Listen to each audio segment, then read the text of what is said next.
Yoga gone bad, torn tendons, back injuries, even strokes. A new book detailing yoga drawbacks is really disrupting some downward dogs. 7 News reporter Jaclyn Allen is digging into the risks related to a practice many see as a panacea.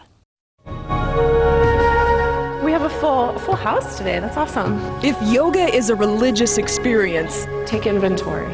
this studio is a church, and at Colorado's Core Power Yoga, God is good, with membership up nearly 60% in 3 years. The physical benefits are huge. But after years of hearing about yoga's healing rewards, we skirt heresy to dig into the risks. Yoga in some circles is portrayed as a panacea.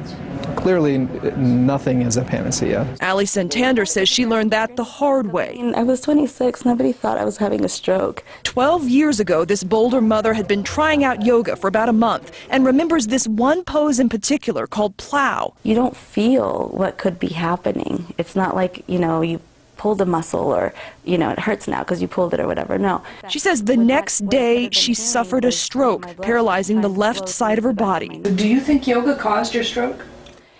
I don't. I think it contributed to it because of my arteries being contracted. It's not unheard of. There's case study after case study. William Broad, author of The Science of Yoga, speaks with us via webcam about the link between some yoga poses and stroke. A 1972 article in the British Medical Journal argues that extreme motions of the head and neck threaten to cause strokes in relatively young, healthy people.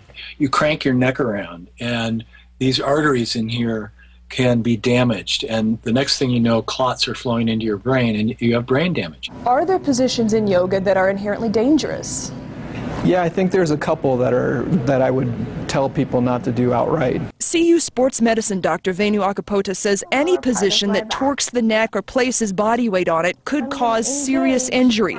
Stroke, though, is an exceedingly rare yoga risk, much more common. Quite a few people that have done spine twisting poses and they injure their lower back. Lower back, knee, and shoulder yoga injuries are what really keep doctors in business. Sports medicine Dr. Ted Parks has seen many a torn meniscus. The stereotypical injury is an older person, usually a male, who's not conditioned well, who takes up yoga. Still, both doctors tell me yoga rewards far outweigh the risks. And even author William Broad, who has studied the potential harm, does it every day, skipping shoulder stand and plow. And I think it's only going to grow in the future. It's too good to ignore, right? Listen to your body. If you're Like many believers, Core Power Yoga instructor Crystal Bosca turned to yoga after a knee injury and never turned back. There are people out there that they push too hard, they push too far, they push too much, just like in any other sport, and they get hurt. She says the mantra in this church is to be mindful. When it comes to yoga's risks and rewards,